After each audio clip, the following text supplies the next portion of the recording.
Margot van Sluytman was 16 when her father was murdered.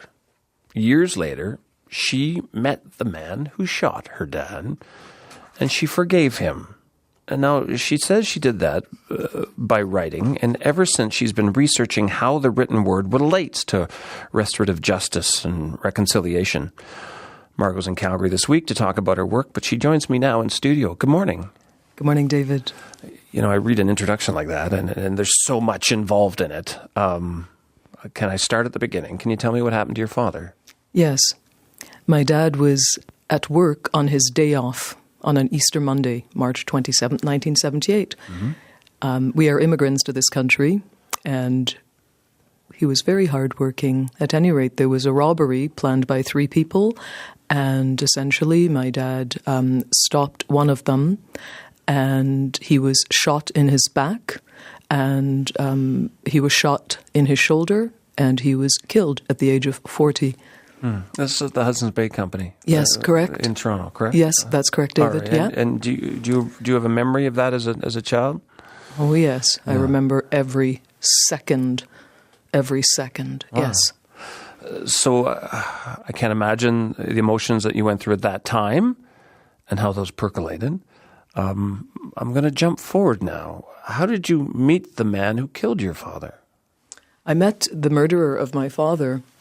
He read about an award I received from the National Association for Poetry Therapy for books that I publish and courses that I created for writing your voice of healing, personal development. He read about it, sent me an email, and that was a bit of a shocker. It was 30 years after he killed my father. And I said to him, I believe you're sorry, but I have to meet you. So we met, and we did share, we shared healing, actually.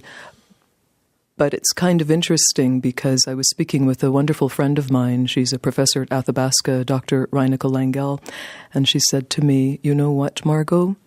You have gone back to your roots. You're back to the roots. It is the writing that took you to meeting Theodore's murderer, and it is the writing that has brought you here to Calgary, that has taken you to Pollsmoor Prison, that will take you to The Hague in London. It is the roots. It's the words, David.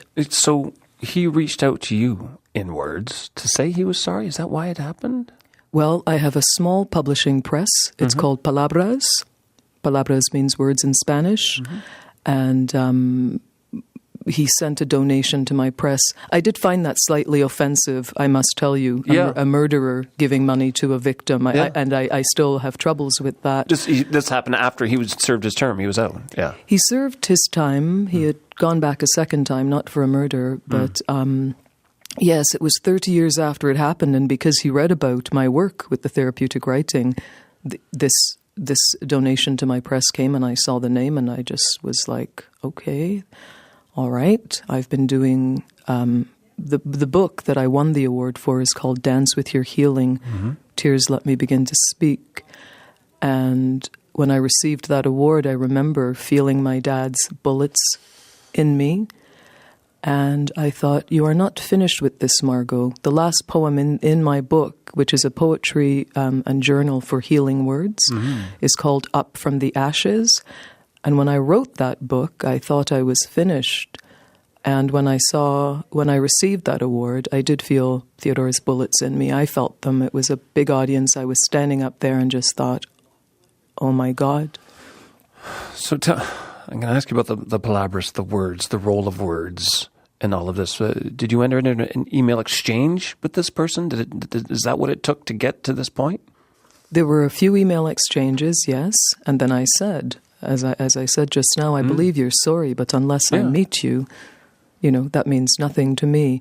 And so, yes, I said I wanted to meet you, and we met. And we, as I said, we shared very powerful healing. And when my dad was murdered, I was 16 years old, and I remember bending over his casket. I was in my Notre Damian uniform. Yeah. And I said to my dad, I promise, Dad, your death will not be for nothing. I didn't know what that meant then, David. I didn't know. I knew I always loved words. In Guyana, we did not have a television, and the radio shows were quite boring, so we always read. So I read and wrote for a very long time, actually. And writing essentially saved my life. And fast forward, I ended up eventually, I lost my capacity to study. I could not study. I finished my undergrad when I was 38 in philosophy. And when I was 50, from Athabasca University, I finished a master's, Sawbonna, a new model of restorative justice. And that is to honor Theodore Van Sluytman and Bridget Van Sluytman, my mom and dad. All right. Because words are so important to you, what does forgiveness mean? Well, I just wrote, I love that question, thank you. I just was invited to write an article for the Calgary Pastoral Centre for their magazine. And the title of the article that I wrote is Sawbonna, Another Route into Forgiveness. Forgiveness for me is a loaded word. It has loaded meaning. If a victim doesn't forgive the offender, he or she is bad and they're going to suffer for the rest of time. If an offender is not forgiven, then he or she cannot move on. Sawbonna means I see you. I see our shared humanity. I don't have to forgive you. I don't have to like you. I don't have to meet you. Nada, nothing. However, we are in shared humanity. And to understand that nobody should be harmed and no one should be disrespected is profoundly important.